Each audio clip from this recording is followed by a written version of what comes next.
ليه حاجات كتير قوي لما بنبقى عايزينها قوي ما بتجيلناش؟ بنعمل كل حاجة في الدنيا، بنبذل المجهود والوقت والتفكير، وبرضه بنلاقي الحاجة بتحصل عكسها. ساعات بنتمنى علاقة مع حد معين، شخص معين يكون في حياتنا، أو نتمنى وظيفة معينة أو مجموع معين أو كلية معينة. نموت نفسنا ونجتهد ونفكر ونتعب من كتر التفكير عشان نوصل للحاجة دي، لأن بالنسبة لنا الحاجة دي هي السعادة اللي احنا شايفينها، هي دي اللي هنكون مبسوطين، ولو من غيرها مش هنكون مبسوطين. عملنا كل حاجة توصلنا وتخلينا نغير في النتائج وبرضك ما حصلش اللي احنا عايزينه. أهلا وسهلا بيكم، معاكم الدكتورة هند عزت. حلقة النهاردة عنوانها غريب جدا: ما تحاولش. Don't try. ما تحاولش انك تنجح، ما تحاولش انك تغير في نتيجة او تاخد حاجة انت عايزها بالقوة ونفسك فيها. طب الكلام ده غريب يا دكتورة، معناته ان احنا نوقف ان احنا نشتغل نجتهد نمشي في حياتنا، معناته ان احنا نفقد الامل. للأسف يا جماعة احنا فاهمين النجاح غلط، وفاهمين السعادة غلط، فاهمين الحزن غلط، اتولدنا بمفاهيم كلها مشوهة. للأسف يا جماعة لما كنا أطفال صغيرين ما كانش مسموح لنا بالغلط، لازم نعمل الحاجات اللي الأب والأم عايزينها ورسمين لنا طريق إن هي مثالية. مش مسموح إن احنا نجرب، ومش مسموح إن احنا نغلط علشان نتعلم. بالنسبة لهم هو ده النجاح. كبرنا بقى وعندنا مفاهيم ضخمة: النجاح، الأمل، التفاؤل، السعادة. لو انت كنت بتعيط على حاجة معينة يقولك ما تعيطش، ما تزعلش. لو ضعفت شوية يقولوا لك ما تبقاش ضعيف، لازم تبقى قوي. لما كبرنا الصندوق بتاع اللاوعي بتاعنا بقى هو اللي متحكم فينا بدون ما نحس. بقى يقول لنا الصندوق بتاعنا ما ينفعش نفشل، ما ينفعش ان انت ابدا يبقى في حاجة اسمها فشل في حياتك، ما ينفعش تتألم، ما ينفعش تخاطر. كده بقى الصندوق بتاعنا ده هو اللي بيتحكم في النتائج. تكون انت عايز حاجة ومحتاج الحاجة ديت بشدة جدا، وعقلك من جواك اللي هو العقل اللاواعي عمال يقولك اوعى تفشل. طب لو ما حصلتش على الحاجة دي، لو ما لقيتش وخدت الحاجة دي، هتبقى فاشل، مش هتحس بالسعادة، هتحس بالحزن، هتحس بالألم الشديد. تنبيهات من جواك وانت مش حاسس. فتقوم انت عمال تذاكر في ثانوية عامة، او عمال تجري ورا شخص معين عشان علاقة معينة انت عايز الشخص ده بقوة. كل حاجة، افعالك وتفكيرك وكيانك ووجودك وكل حاجة ومشاعرك رايحة تجاه حاجة واحدة بس: انا عايز الحاجة دي، انا عايز فلان ده يبقى في حياتي، انا عايز الشخص ده بقوة جدا ما اقدرش اعيش من غيره، انا عايز مجموع في ثانوية عامة كبير، انا لازم انجح، انا عايز الوظيفة دي باي شكل من الاشكال، مش هينفع ما اخدهاش. كل حاجة شغالة في جسمك رايحة فين؟ رايحة تجاه هدفك، ما عدا حاجة واحدة بس: الصندوق المتخزن اللي تخزن فيه الحاجات من وانت صغير، اللاواعي بتاعك اللي هو مسؤول اصلا عن كل حاجة بنعملها وافعالنا وتصرفاتنا. فهمت عقلك اللاواعي ده بيشتغل ازاي؟ هتقدر بسهولة جدا تغير تصرفاتك وافعالك ومشاعرك.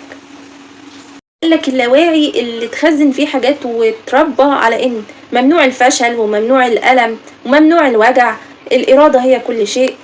يفضل يديك إشارات وتنبيهات.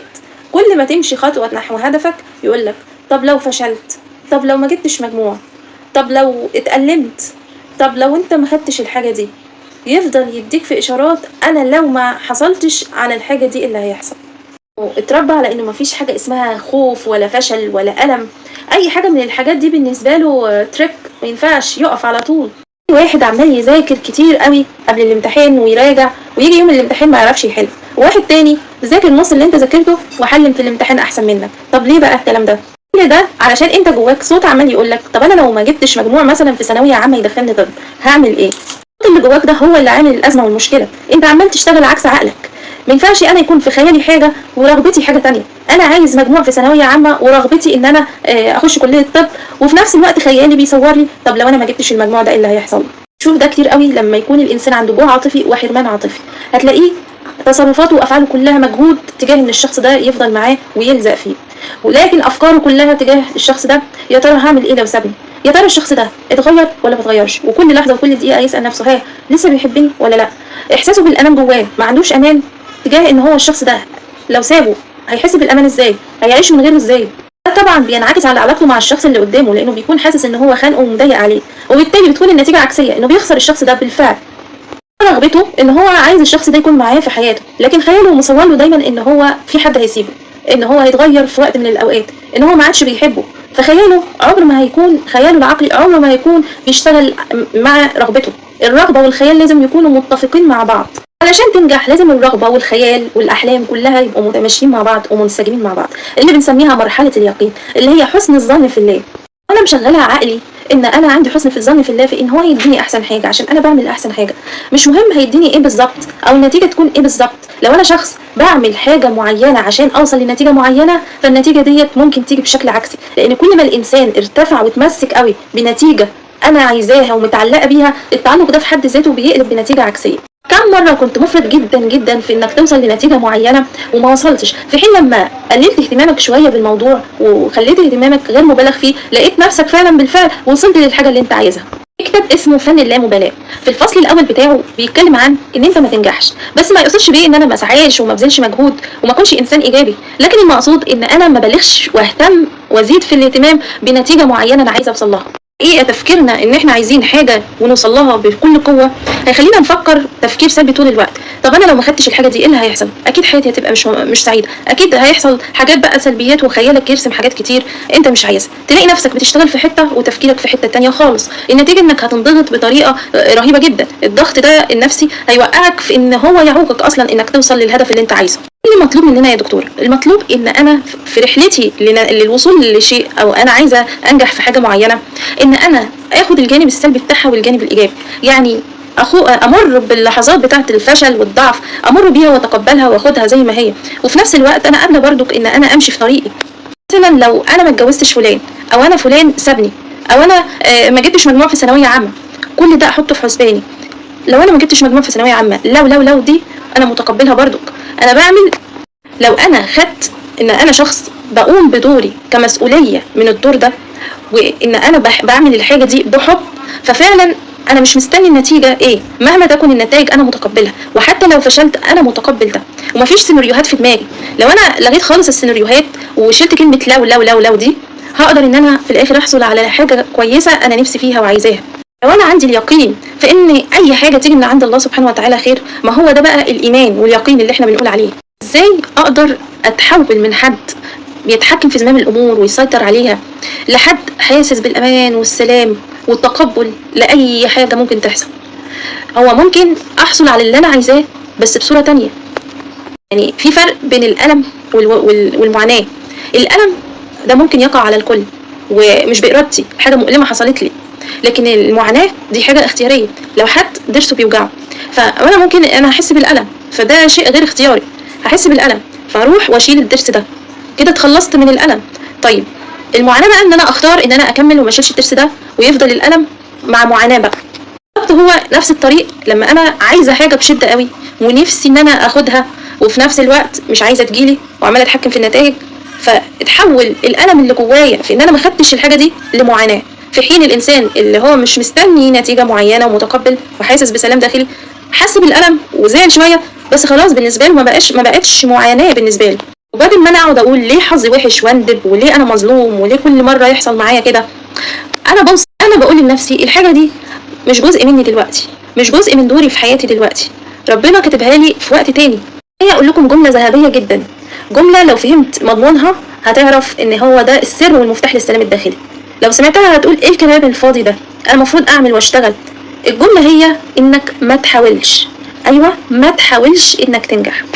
معناه بقى ان احنا ما نتحركش وما نعملش، وبعدين يا دكتور انا لو ما عملتش مفيش نتائج هحصل عليها.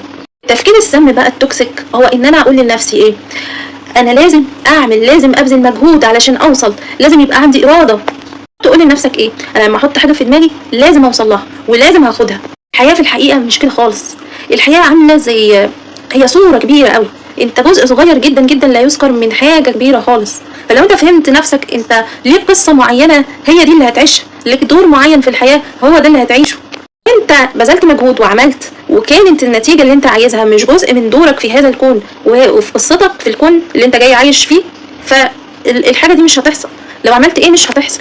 عشان تريح نفسك او تريحي نفسك، انك تبقى حاطط في دماغك وفي اعتبارك ان في دور انا عايشه وربنا سبحانه وتعالى هيختار لي احسن النتائج فيه، ممكن انا ما اكونش اشوف ابعاده، ما اشوفش الحلو اللي فيه، لكن طول ما انا حاطه في دماغي صوره معينه عينيا مش هتشوف الحلو اللي هيحصل، الحاجه اللي ربنا كاتبها لي مش هشوف الحلو والجميل اللي فيها ايه.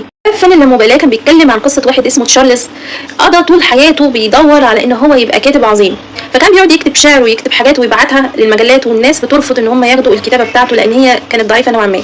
الراجل ده كان بيسموه عاده على المجتمع، لانه تشارلز كان مدمن خمور ومدمن على العلاقات النسائيه. تشارلز فضل يحاول يكتب ويبعت يكتب ويبعت، ومدمن في نفس الوقت على الخمور وعلى العلاقات النسائيه، لحد ما وصل سن 50 سنه. بعدها في مجله بعتت له رفقا بيه لحالته وخدت منه الكتابه، بعدها لقت صدى كبير جدا وواسع جدا، خد بعدها شهرة عالمية كبيرة. فلما مات كتب على قبره don't try، لا تحاول يا صديقي. دي نفس الجملة اللي عايزين نوصل فكرتها، ان انت ما تحاولش تتحكم في النتائج او تسيطر على حاجة او زمام الامور بمعنى اصح، او تحاول ان انت تاخد حاجة بالعافية، لكن انت بتعمل دورك في الحياة بحب، بنوع من المسؤولية، بنوع من التقبل لأي شيء، وتقبل للفشل اللي هيقابلك وللجانب السلبي اللي هيقابلك في طريقك.